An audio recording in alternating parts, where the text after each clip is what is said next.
a image color in black and white, which is a lot of fun to do. And I'm going to open up Photoshop right now. And I want to open the image within Photoshop, so we'll go File, Open.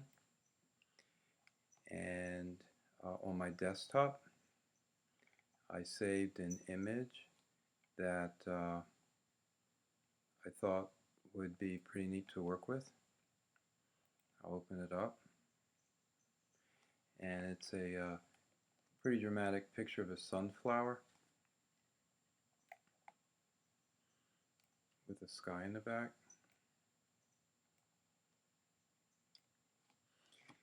And the first thing we want to do is we have the image right here. This is the layers palette.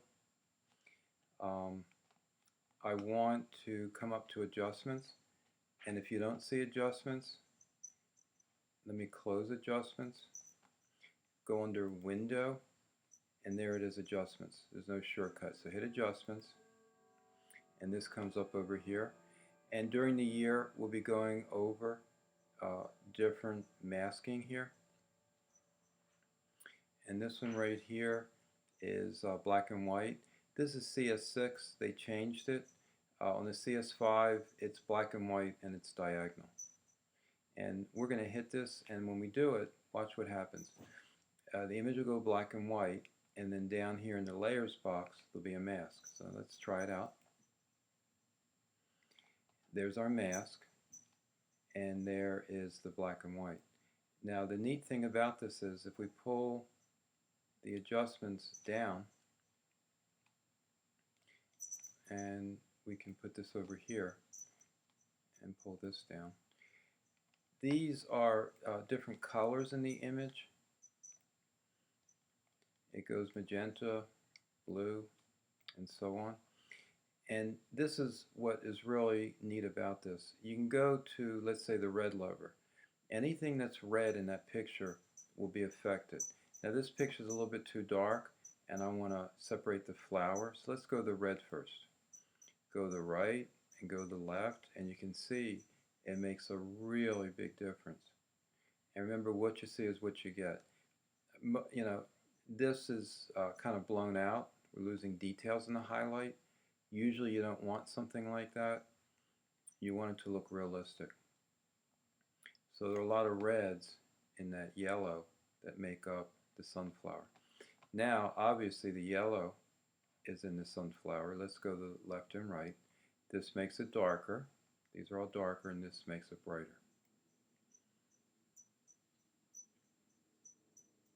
Again, what you see is what you get. Let's go to the greens. Certainly a lot of greens.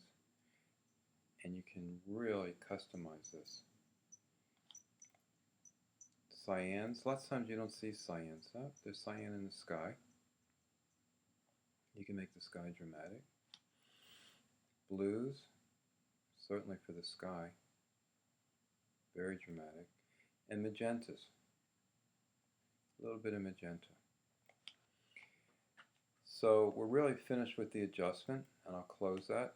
The neat thing about this is, as you're working, if you ever want to go back and change the tones of it again, all you have to do is click that, and this will reactivate. It's a non-destructive masking. Alright, so that's my full color image, and if I click off this eyeball, there's the full color image, and this is my black and white image here.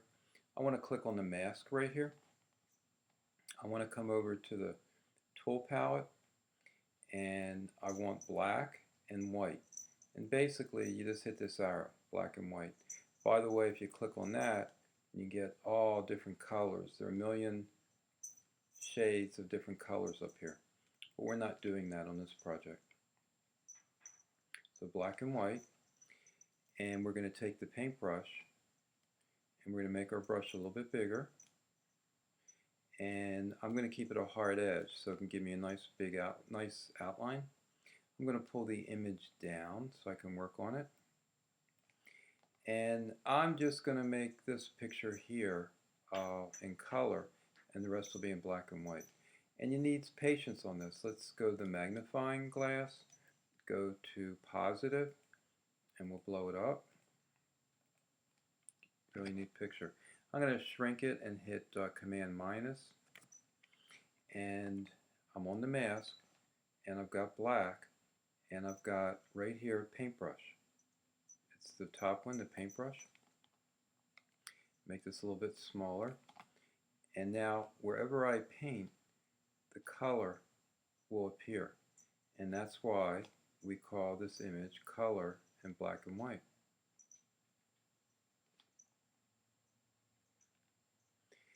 Now you say, gee, that doesn't really look like what was there, especially if you do people. It doesn't look realistic, but you can check by coming over here and turning this eyeball off, and you can see that for sure that's the color. And I'm going to make this bigger, get this area in here. So today you can go on the internet, unless you have a picture here that you shot, and go ahead and choose something that first off has a lot of color in it. So you don't want to do, let's say, if you're doing trucks, like a white truck or a black truck, and make that in color and the background in black and white, because there was really no color to begin with, or dogs or cats. And the neat thing about this process is, if you goof, let's say here I went into the sky, all you have to do is make that into white, and you can erase it. And that's just a really neat part of this project. I'll speed this up. Let's go to the black.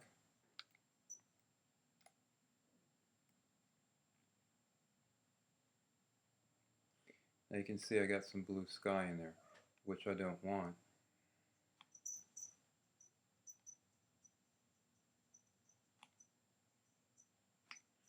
And to do this would take me a considerably more amount of time.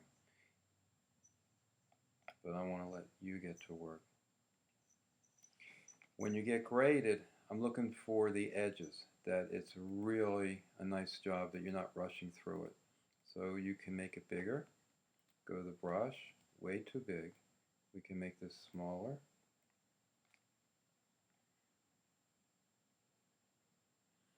And just listen to the right kind of music if that helps you out, to have the patience to do this well. And while it's blown up like this, you can take the hand tool and just start moving it around. Some people will take, again, the polygonal lasso tool, the middle one, and we'll come in and make really accurate selections. Here you can be sloppy. I'm just coming along the edges.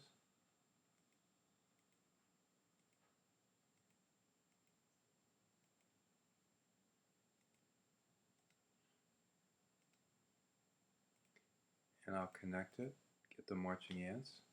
And now I'll go to the brush, and here I can just make it big, and just boom, and there you go. And then you can hit Command H to hide it, see if you like it, and then Command D. And just one recap, we'll go to white, and let's go to black, and let's shrink this down a little bit. And let's say you're doing it and you goof and you get something that is color that you want it in black and white, just mask it. Switch it back to the white, and here is our mask here.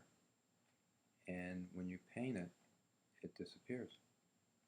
And I'll shrink this image, and you can see what I'm after, that this sunflower, if I stayed with this image, would be in color, and the rest of the picture would be in black and white. Flowers work well, butterflies.